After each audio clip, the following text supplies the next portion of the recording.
Europe 1. La France bouge. Elisabeth Assayag. La vie est une fleur sauvage qui te brûle les yeux le jour où tu es le...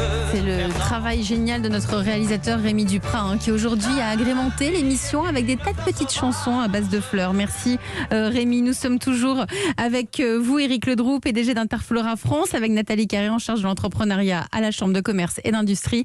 Et c'est le moment des trophées européens de l'avenir. Chaque jour, elles ou ils exposent leurs projets d'entreprise.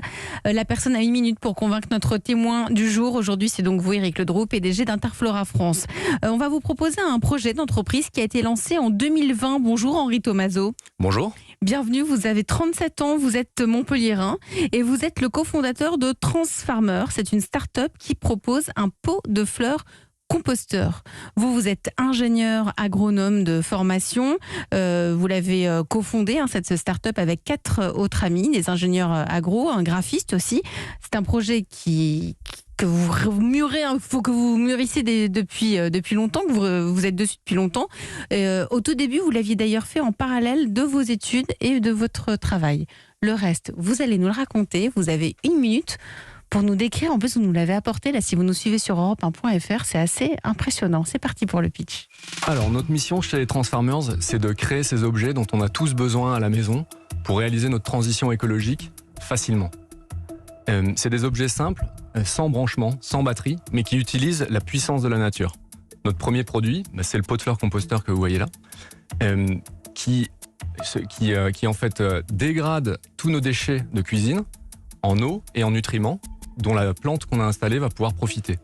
Le pot, il est en terre cuite, il est fabriqué en France par des méthodes artisanales et c'est un objet que tout le monde peut avoir chez soi, en intérieur ou en extérieur, quelle que soit la taille de son habitation.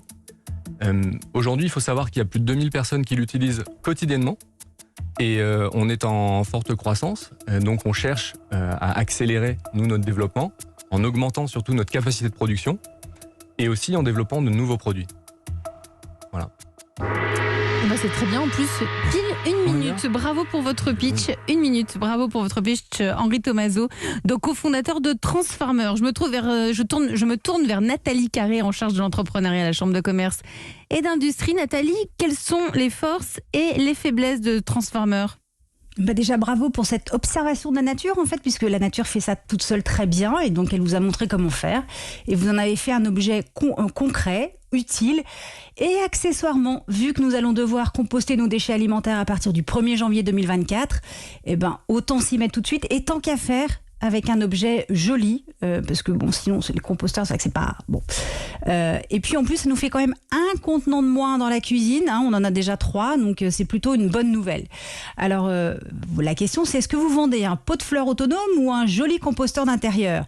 Alors le côté pot de fleurs autonome, en fait, ça ravira évidemment toutes les personnes qui cherchent un pot de fleurs avec réservoir à eau, parce que votre système permet de ne pas arroser pendant, j'ai lu, je crois, 4 à 5 semaines. Donc ça, c'est quand même pratique pour les vacances, parce qu'on a tous des plantes qui meurent pendant nos vacances. Et puis le côté joli composteur ravira toutes les personnes qui veulent un composteur, mais dont certains hésitent encore quand même, hésitent même beaucoup. Alors chaque typologie de segment a sa spécificité, mais quand même le point commun, c'est la flemme. Oui, à l'écologie facile. Alors, quelques idées pour nous permettre d'aller vers votre solution sereinement et avec flemme.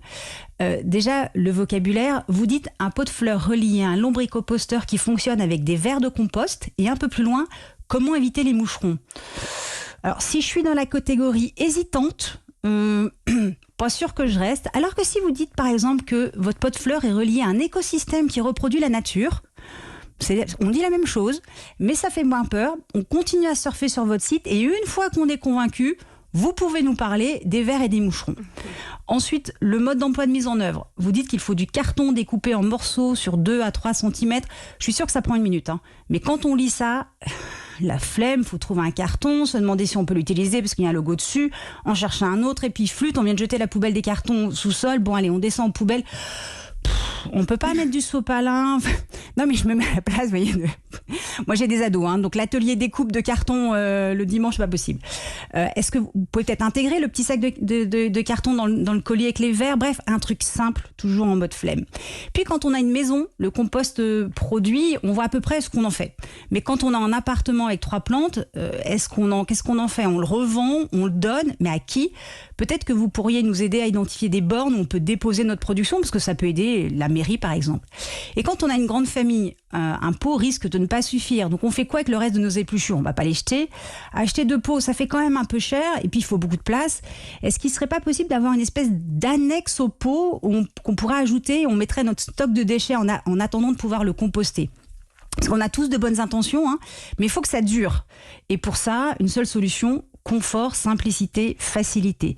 Bref, Transfarmers, c'est le joli composteur en mode flemme qui fait plaisir à nos plantes et à nos planètes. Merci Nathalie Carré. Il y a toujours plein de bonnes idées. Vous allez pouvoir tout réécouter tranquillement en podcast. Effectivement, il y a du contenu. Merci pour ça. Ouais. Mais comment vous réagissez justement? Parce que là, il y a pas mal de choses, vous ne pouvez pas tout retenir. Mais justement, ça peut être une bonne idée d'identifier des bornes pour déposer sa production. Ça peut être pas mal. Et puis ça pourrait aider les mairies. Oui, alors ça c'est un sujet, mais je reviendrai peut-être sur un des points qui a été abordé en tout premier, c'est à savoir est-ce que c'est un composteur ou un pot de fleurs. Alors, aujourd'hui, fondamentalement, c'est un pot de fleurs composteur. Et ce qui se passe, c'est que ces 2 compartiments s'entraident. C'est-à-dire que du compostage, c'est pas si simple à l'origine. Bien sûr. Mais les plantes, le fait d'avoir rapproché ces plantes, le simplifie considérablement. Toute l'humidité qui est contenue dans nos déchets va être absorbée par la plante. Donc on a un super composteur d'un côté et un super pot de fleurs de l'autre. Et ils sont aujourd'hui indissociables.